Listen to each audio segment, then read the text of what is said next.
बालाघाट में लगातार बढ़ रही है कोरोना मरीजों की संख्या। लांजी से 3 और वारासिवनी के कायदी में मिला एक कोरोना मरीज। जिले में एक्टिव मरीजों की संख्या हुई 21।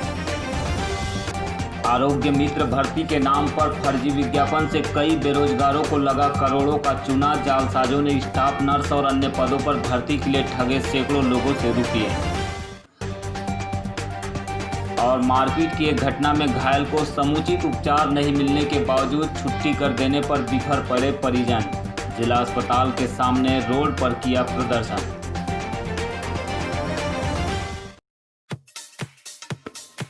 बालाघाट न्यूज के प्रायोजक है Enigma automobiles, the new age of electric vehicle.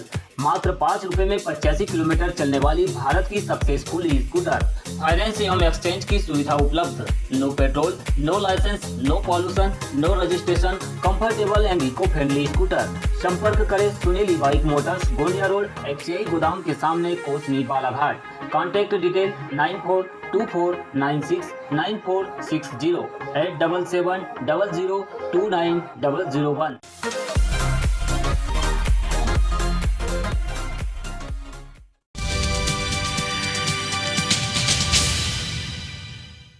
Balaghat में कोरोना मरीजों की संख्या में लगातार इजाफा हो रहा है। 7 जुलाई की देर रात्रि में प्राप्त जांच रिपोर्ट में 4 और कोरोना मरीज पॉजिटिव पाए गए। इनमें से 3 मरीज लांजी से है तो वही एक वारासिवनी क्षेत्र के ग्राम कायदी का निवासी है। मुख्य चिकित्सा एवं स्वास्थ्य अधिकारी डॉक्टर मनोज पांडे ने बताया कि जांच रिपोर्ट आने के तुरंत बाद कोरोना संक्रमितों को कायखुरी स्थित कोविड हेल्थ सेंटर में भर्ती करा दिया गया है। बुधवार की देर रात्रि में प्राप्त इस रिपोर्ट के बाद अब जिले में कोरोना संक्रमितों की संख्या बढ़कर 46 हो गई है, जिसमें से 25 मरीज ठीक होकर अपने घर लौट चुके हैं तो वही 21 मरीजों का उपचार कोविड अस्पताल में चल रहा है। बताया गया कि कायदी निवासी कोरोना संक्रमित युवक महाराष्ट्र के मुंबई से लगे रायगढ़ जिले से पहुंचा था, जो सीधे वारासिवनी स्थित क्वारंटाइन सेंटर गया, जहां से उसकी रिपोर्ट जांच के लिए आईसीएमआर लैब भेजी गई थी, जिसमें वह पॉजिटिव पाया गया है।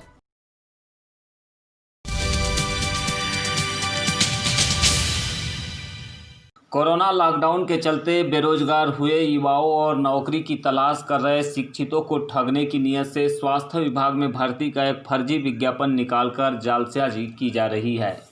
ऐसे ही एक मामले का खुलासा तब हुआ जब बालाघाट नगर की एक महिला भी ठगी का शिकार होते होते बच गई। जानकारी के मुताबिक जालसाजों ने सबसे पहले आयुष्मान भारत जन आरोग्य योजना के तहत आरोग्य मित्र की भर्ती को लेकर सोशल मीडिया पर एक फर्जी विज्ञापन चलाया। इस विज्ञापन को देखकर कई बेरोजगार युवाओं और महिलाओं ने भी बिना सोचे समझे विश्वास कर लिया और नौकरी के लालच में पंजीयन के लिए 1000 रुपये के अलावा 50,000 रुपये बैंक ड्राफ्ट की राशि जमा करा दी।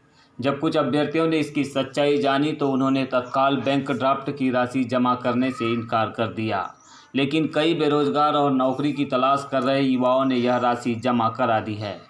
नगर के गायखुरी में निवासरत एक स्वास्थ्य कर्मी सुरेंद्र नकपुरे को जब इस जालसाजी का पता चला तो उन्होंने तत्काल अपने करीबी रिश्तेदार के साथ हुई धोखाधड़ी को लेकर कोतवाली थाने में शिकायत करा दी, जिससे कि अन्य अभ्यर्थियों के साथ इस तरह की लूट न हो पाए।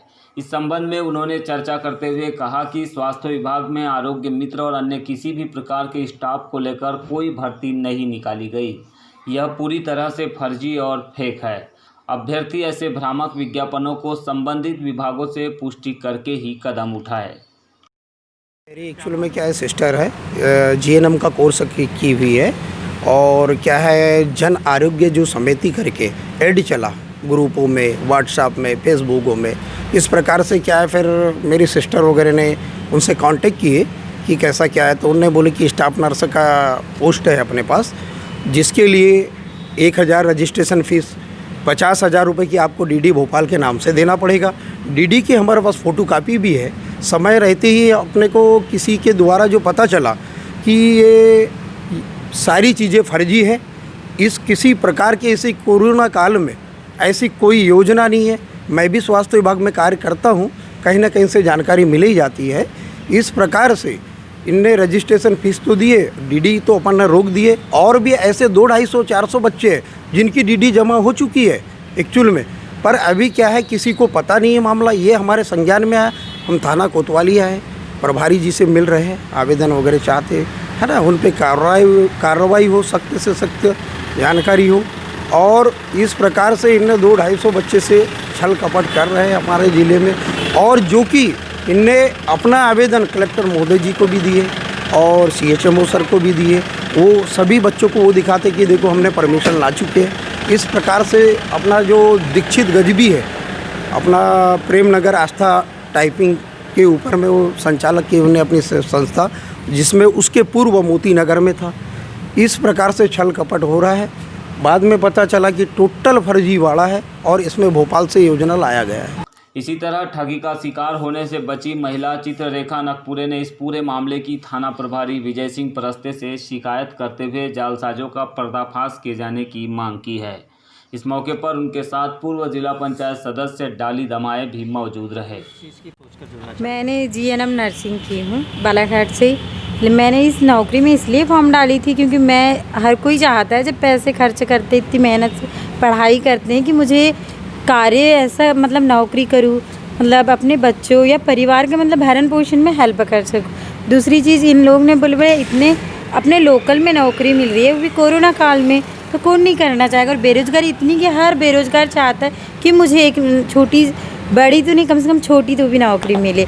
तो इसका विज्ञापन देखे हमने, बोले तो ठीक है आई भी होगी नौकरी। फिर हम गए तो बोले एक NGO है, हम लोग भोपाल से आया है, जन सेवक आरोग्य मिशन करके, तो इस पे कार्य किया जाएगा। तो बोले तुम सुपरवाइज़र मतलब सेक्टर इंचार्ज, तो बोले एक ब्लॉक में 20 लोग लगेगी। हाँ, और ऐसे मतलब हर ब्लॉक में कम से कम 200-300 तो लगभग हो ही जाएंगे। तो बोले तुमको 50,000 की DD लगेगी, 1,000 रुपये रजिस्ट्रेशन और 20,000 रुपये से खर्च पानी लग जाएंगे। तो ठीक है, लेकिन फर्जीवाड़ा ना होगा। फिर इसके बारे में हमें कुछ नॉलेज नहीं था। 1,000 रुपये रजिस्ट्रेशन करवा लिए, फिर 50,000 बहुत लोगों ने जमा कर लिए रजिस्ट्रेशन, बोले कि आज की लास्ट डेट है। हम लोग ने भी किया था, लेकिन कुछ कारणवश पता चला कि ये फर्जी है करके तुमने रुकवा दिए थे। DD हो गई है, मतलब बनवा भी लिए हम लोग ने। तो इसके फिर पता किए कि नहीं ये फर्जीवाड़ा है। पर मैं चाहती हूँ कि इनको मतलब कार्रवाई हो इनके ऊपर सख्ती की, आइंदा में और कोई दूसरा को हौसला ना बढ़े कि यहाँ फ्रॉड करे, बेरोज़गारियों को मतलब शोषण ना हो। क्योंकि बेरोज़गारी इतनी ज़्यादा है, नर्सिंग वाले स्टूडेंट हो या कोई भी स्टूडेंट हो, तो ये आगे ना हो, इस पर कार्रवाई हो।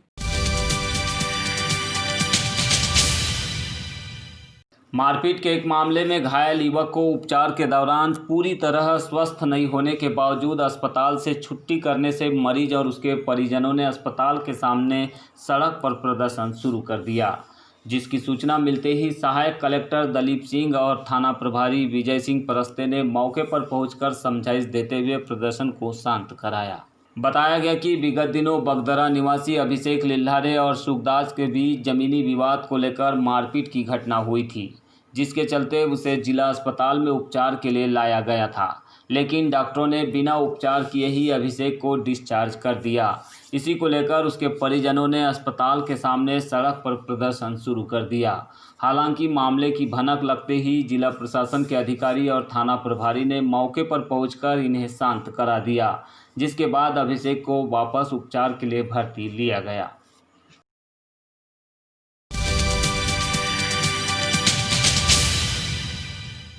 नगर के वार्ड नंबर 10 में आदिवासी छात्रावास एवं सकरी गली के बीच रहमान खान के मकान पर मोबाइल टावर लगाए जाने का वार्ड वासियों ने विरोध शुरू कर दिया।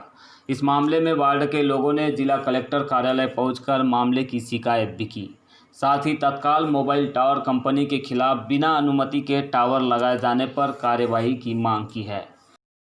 शमा परवीन है मेरा नाम और वार्ड नंबर 10 में रहते हैं हम लोग। हमारी समस्या ये है कि एयरटेल का टावर हमारे मोहल्ले में लग रहा है, तो वो पूरा रेसिडेंशियल एरिया है, तो वहाँ पे टावर नहीं लगना चाहिए। लगभग हमारे रेसिडेंशियल एरिया से घरों से 100 से 200 मीटर की दूरी पर होना चाहिए, लेकिन जो टावर लग रहा है उसकी दूरी इतनी भी नहीं है। और हमारे मोहल्ले में सब बुजुर्ग लोग हैं, मेरी मम्मी को खुद थायराइड है, शुगर है, वो हार्ट पेशेंट हैं, तो सबको प्रॉब्लम है। छोटे छोटे बच्चे रहते हैं और वो जो टावर है वो तीसरी मंजिल पे लग रहा है, ना उसका इंफ्रास्ट्रक्चर अच्छा है ना कुछ है, तो फिर भी वो टावर लग रहा है। सभी को प्रॉब्लम है, मोहल्ले में सभी को दिक्कत है, एक भी ऐसा इंसान नहीं है जिसको दिक्कत ना हो, फिर भी वो लोग टावर लगा रहे हैं। बताया गया कि रहवासी क्षेत्र में लगातार मोबाइल टावर लगने से इसके रेडिएशन के कारण लोगों को अनेक बीमारियों का सामना करना पड़ सकता है। वार्ड की महिलाओं और युवाओं ने इस संबंध में बताया कि नगर में मोबाइल कंपनियों के कई टावर हैं। इसके बावजूद रहवासी क्षेत्रों में टावर लगाकर कंपनियों के द्वारा लोगों को खतरे में डाला जा रहा है। इससे भविष्य में बच्चों के साथ आमजन को भी खतरा है, जिसे देखते हुए आज कलेक्टर कार्यालय में ज्ञापन प्रेषित कर टावर कंपनी पर रोक लगाने की मांग की गई। बहुत हानि है, इसलिए हानि है कि सबसे पहली चीज़ उसमें वहाँ पर कोई बदलाव नहीं नज़र आ रहा है, वहाँ के पार्षद हमारा साथ नहीं दे रहे हैं। दूसरी चीज़ जो वहाँ पर जो लग रहा है टावर, उससे पूरे रहवासियों को हानि है। इसलिए हानि है क्योंकि वहाँ पर हार्ट पेशेंट रहते हैं, छात्रावास है, और वहाँ पर उसके बाद भी हॉस्पिटल पास में है, आने जाने पास में है, वहाँ से ट्रैक्टर्स आते हैं और शासन के कई काम होते हैं वहाँ से।